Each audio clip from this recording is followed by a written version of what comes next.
Құрметті Садыр Нұрқожаевич, мен сіздің Қазақстанға деген шынайы ілтипатыңызды ерекше жоғары бағалаймын. Қош келдіңіз деп айтқым келеді.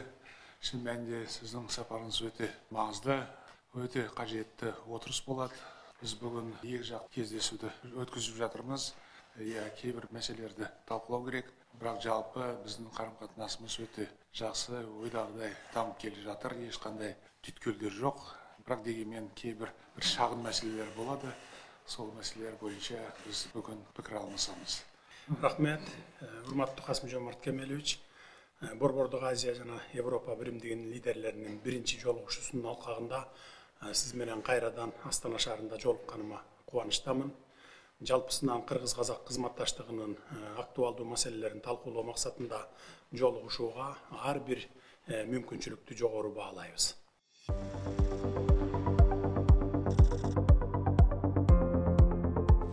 Урматтуу Мишель мырза, жолукканыбызга кубанычтамын.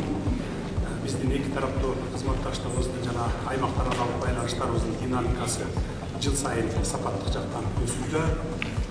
Бүгүн биз биринчи жолу Борбор Азия жана Европа өлкөлөрүнүн лидерлеринин деңгээлинде жолугушуп жатабыз. Жана демилген ишке ашууда сиздин жеке салымыңыз чоң. Ушул жолугушууларды жогорку деңгээлдеги туруктуу аянтчасына айландыруу боюнча сиздин демилгеңизди колдой турганымды билгим келет. Мен өз тарабымдан келерки жылы Кыргызстанда Борбор Азия Европа биримдиги толук масштабдуу саммитин өткөрүүгө сунуштайм.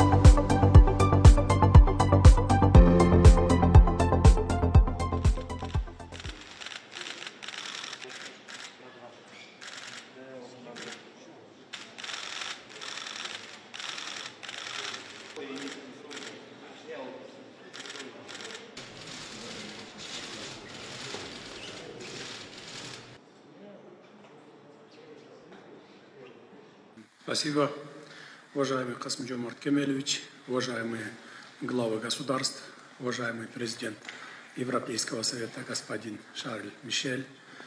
Прежде всего, хотел бы выразить благодарность президенту Республики Казахстан, уважаемому Касым-Жомарту Кемелевичу Токаеву за приглашение, гостеприимство и прекрасную организацию сегодняшнего мероприятия.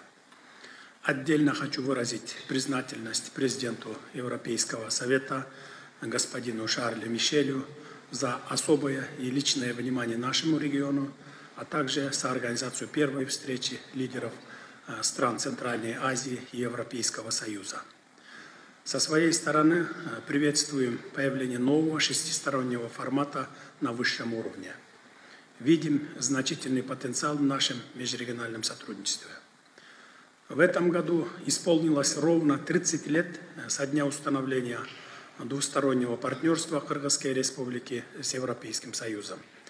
На сегодняшний день наше взаимодействие охватывает практически все сферы и выходит на качественно новый уровень сотрудничества.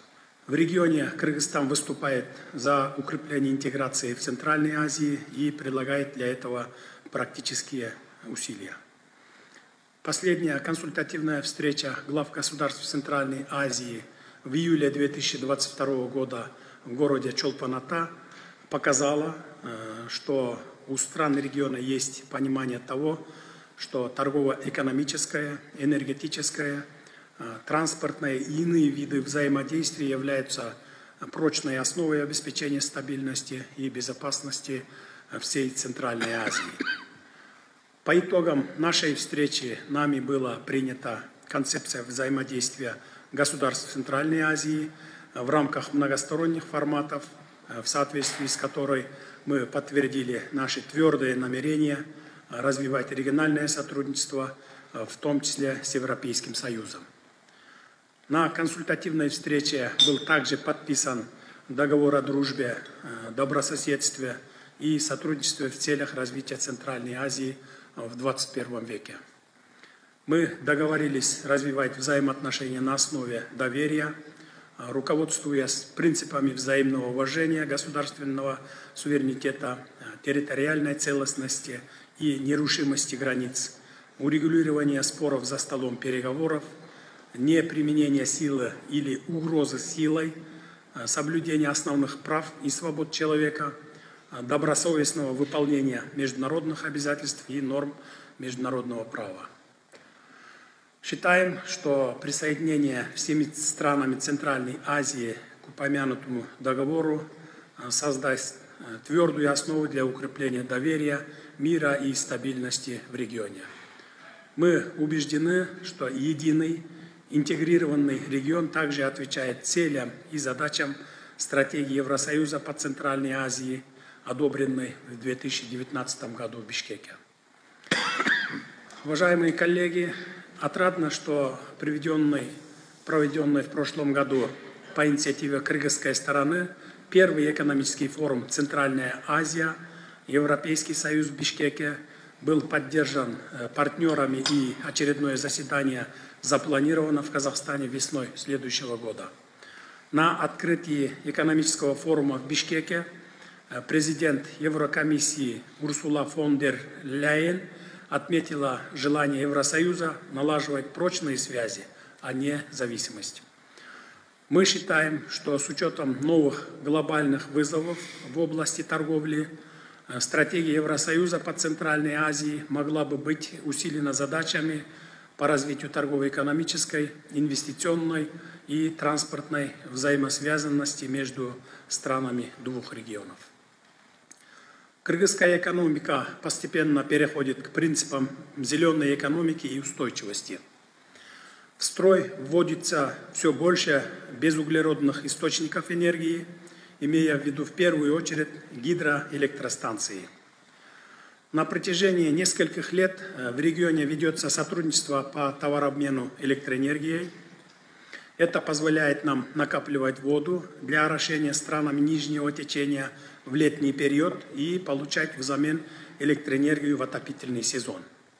Таким образом, учет взаимных интересов позволяет нам скоординированно преодолевать трудности. В этой связи важно учитывать имеющийся накопленный опыт сотрудничества стран региона в рамках планируемой новой региональной программы Team Europe «Вода, энергетика и изменение климата». Отдельно хотел бы остановиться на транзитном потенциале Центральной Азии. Кыргызстан, как страна, не имеющая выхода к морю, на сегодняшний день продолжает модернизацию важных транспортных артерий страны. Намечен крупный проект в области железнодорожного транспорта с участием соседних стран, строительство железнодорожной магистрали Китай, Кыргызстан, Узбекистан. Мы заинтересованы в реализации в Кыргызстане и других крупных инфраструктурных проектов в транспортной сфере. Это в значительной степени будет способствовать развитию как межрегионального торгово-экономического сотрудничества, так и внутри региона Центральной Азии. С оптимизмом ожидаем итоги исследования со стороны Европейского банка реконструкции и развития устойчивых транспортных соединений между Европой и Центральной Азией. Планомерно продвигаемся в вопросах цифровизации. С Европейским Союзом на протяжении нескольких лет мы ведем эффективные проекты в данной области и готовы их продолжать.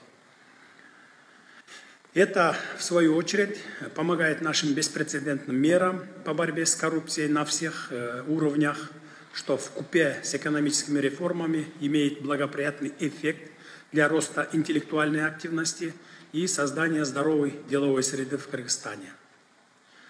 Уважаемые коллеги, хотел бы также затронуть вопрос безопасности в контексте международной повестки. Нас не может не волновать и не беспокоит ситуация, возникшая в Украине. С большим переживанием отмечаем, что ситуация остается весьма сложной, а интенсивность боевых действий нарастает. Кыргызстан твердо выступает за скорейшее достижение мира и стабильности исключительно путем переговоров, о чем мы неоднократно заявляли на различных уровнях. Касаясь темы Украины, хотел бы также немного остановиться на вопросе введения санкций. Мы, как и другие страны, ощущаем на себя негативное влияние этих событий, в том числе и односторонних санкций.